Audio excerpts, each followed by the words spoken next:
So right here we've got the Oregon Woolly Sunshine, and it's really budding out, getting ready to bloom. Some of it already started back here, and more coming. And,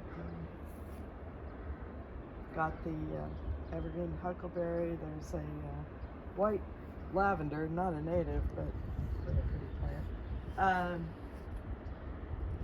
It's another one of our native plants, twinberry, and it's starting to flower. It makes a double berry, purple berry, because it's two flowers together. And it's actually a member of the honeysuckle family. Look at the non-native honeysuckle.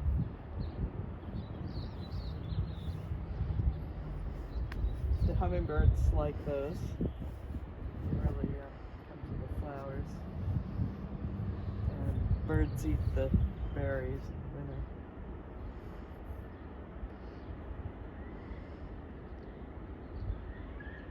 Behind that we have wax myrtle, and it's just starting to put on its new spring growth here. Grows twice, it sends out growth twice a year, once in the spring and then once in the summer. Grows some more. And then I'll step back over here.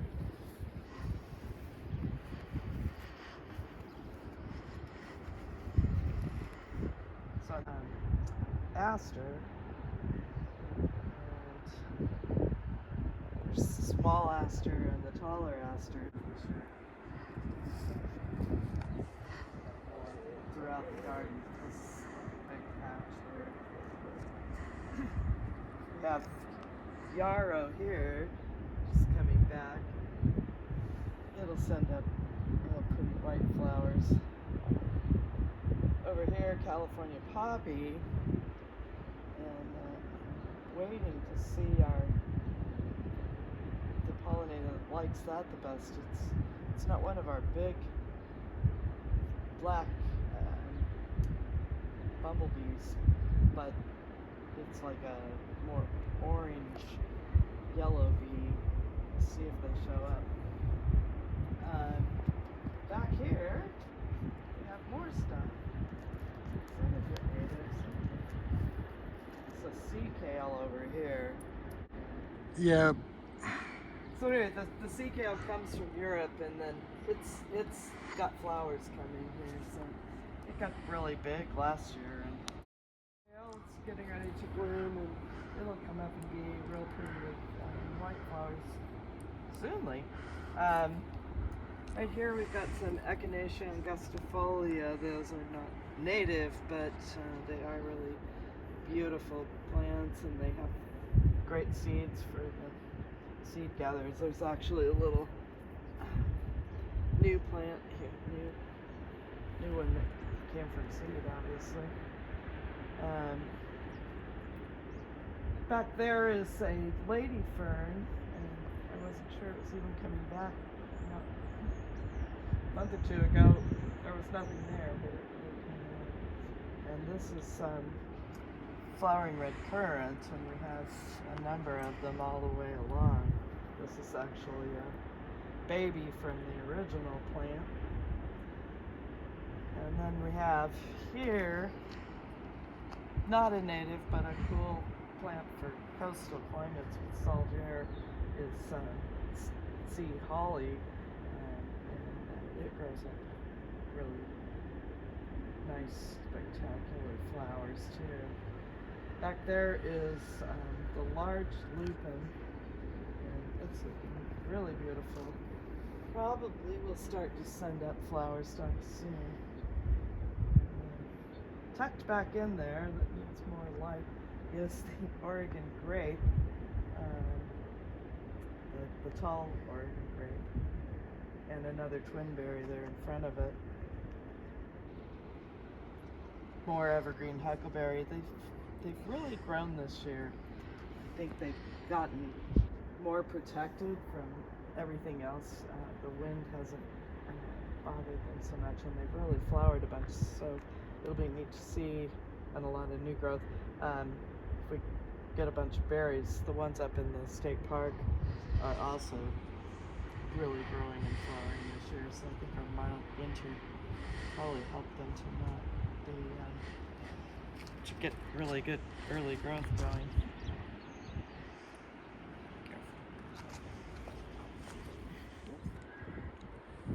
So here we have our border, which is mainly sea thrift, and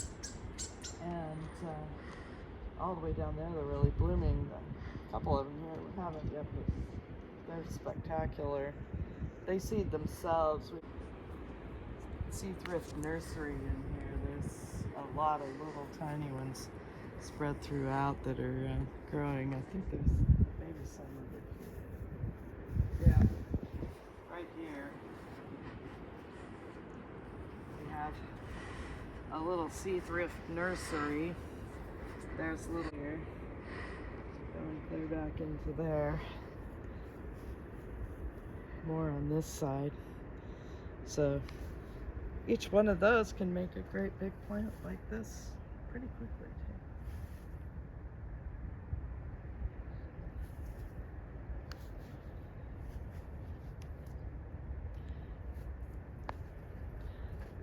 The other thing we have here is early blue violets in this border, and we'll see a big patch here in the back, but they're all flowering right now, and we have these large patches that started with some plants there, got potted up a whole bunch of starts and let them grow out and put them in, and then they all of this patch is self-seeded. There's new blue violets all throughout. Like this is one from seed here. There's one. So they're spreading as undergrowth, I think, because there's a whole bunch here too that are seedlings. And now this is checker mallow, one of our patches of checker mallow, and it's already blooming, and there's more coming, and this is a host plant for the West Coast Lady Butterfly, which we think we've seen coming onto it. We haven't got a picture of her yet, but I'm thinking she's maybe laying eggs, because the lady eggs is the host plant for the caterpillars. I hope so, because it'd be really cool. They go through their life cycle pretty quickly, so you can get several flushes of them through the summer as the caterpillars mature and go into a pupa and then hatch out of this butterfly. We also have tucked back in here is camas, blue camas, and it's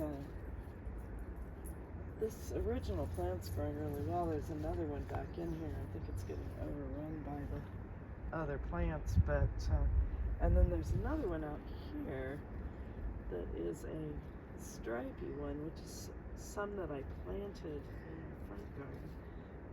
But again, so we've got tons of blue violet that's spread itself. And then this is our huge original red flowering currant, which again is a native plant. Likes it here a lot. It was spectacular this spring. This whole side over here on the sunny side just had huge clusters of blossoms hanging down. So it's grown quite a bit, and we actually have cloned our other red currants off of this plant.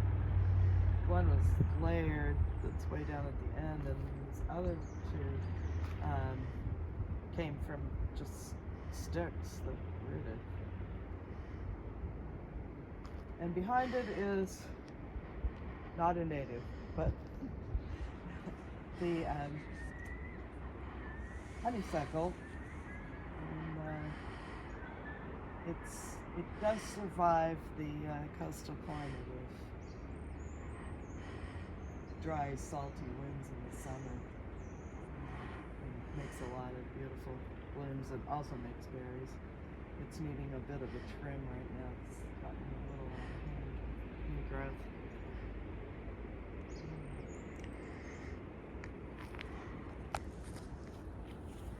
And here we start to get into our patches of coastal gumweed. They've really made a huge amount of growth over the winter, so they'll be pretty spectacular. We've got some pearly everlasting mixed in, as we do around the garden. Some more asters over here. We have our little puddler here, hopefully for butterflies and bees and stuff to be able to get a drink when they need it.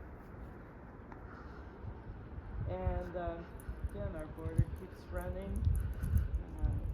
Lots of the coastal gumweed over in here, but also more of the asters, the small and asters. And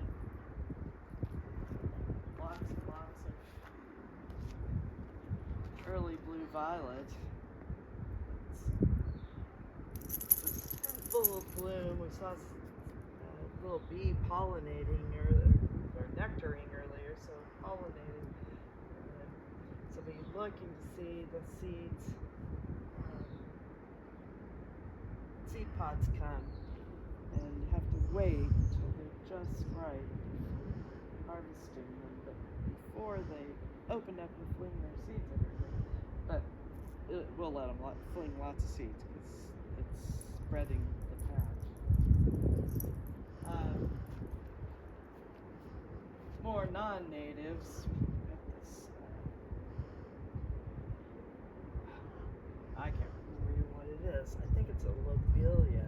Anyway, it sends up big flower stalks. Had it out front, but decided to move it back here just because it's got some interest with its red foliage. And behind that are some red lilies. They're growing up. And probably what else I'll plant in here that I've done before, some sunflowers. I've got some shorter sunflowers going that'll look nice. This is a fennel. It's regular culinary fennel. It's gotten a little out of hand, but it's actually a host plant for the, can't remember the name of the butterfly, but there's a butterfly that likes the fennel for a host plant to lay its eggs on. Over here we've got a nice mixture of tall and small aster and gumweed with some pearly everlasting mixed in, so I think that's going to be pretty spectacular in the summer because the asters will all be there, beautiful. Light lilac blue blossoms, and then coastal gumweed has beautiful yellow, and pearly everlasting is white.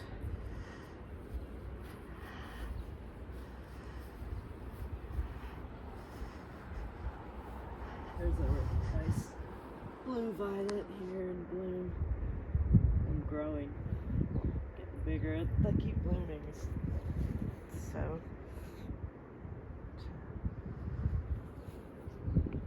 they'll be pretty for a while.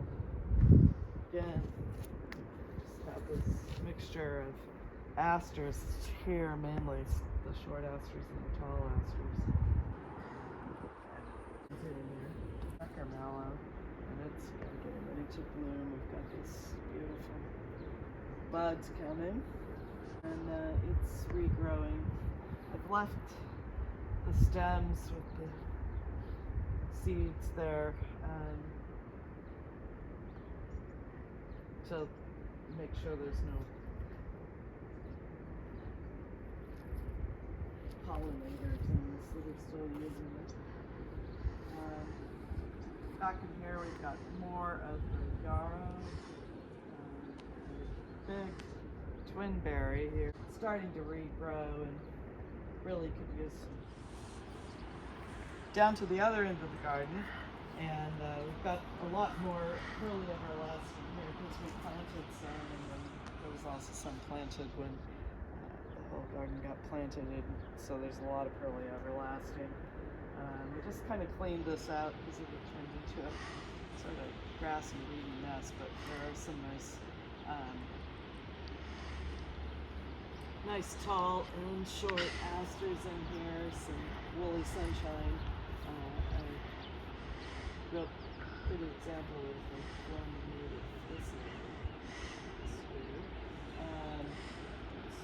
It's supposedly edible, but I should eat the root. Spiky sense. It's very sticky.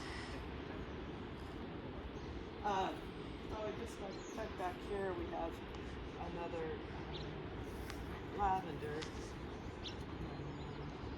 So lots more. A bunch of sheep sorrel. I'm kind of deciding I just have to live with sheep sorrel, but one good thing about it is it's edible. Oh. You can also eat the chocolate aloe leaves, the sheep sorrel, the shotweed, which everybody's always wanting to have a bunch, but it comes in the late winter. It's almost gone now, disappeared. But this is our shore pine here. It's just handling, so making its early growth. The Pinus contortus, because they just kind of bend and grow that way. It's a pretty pine. It does make cones. Cones in various states of maturity here.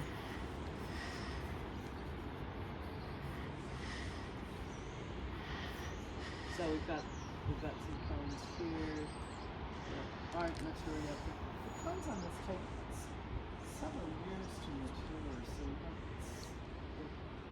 and grow, then they'll be both there'll be the female little teeny cone flowers and the male pollen flowers. And then we have lots of pollen. Yeah, let's just go and get some pollen flowers right back there.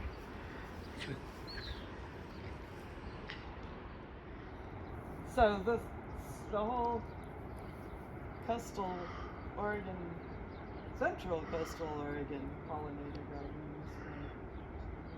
it's pretty spectacular. I have a picture of it from last year when the plants were newer, not even rolled yet and small, and they've grown so much. So can't wait to see it in the summer.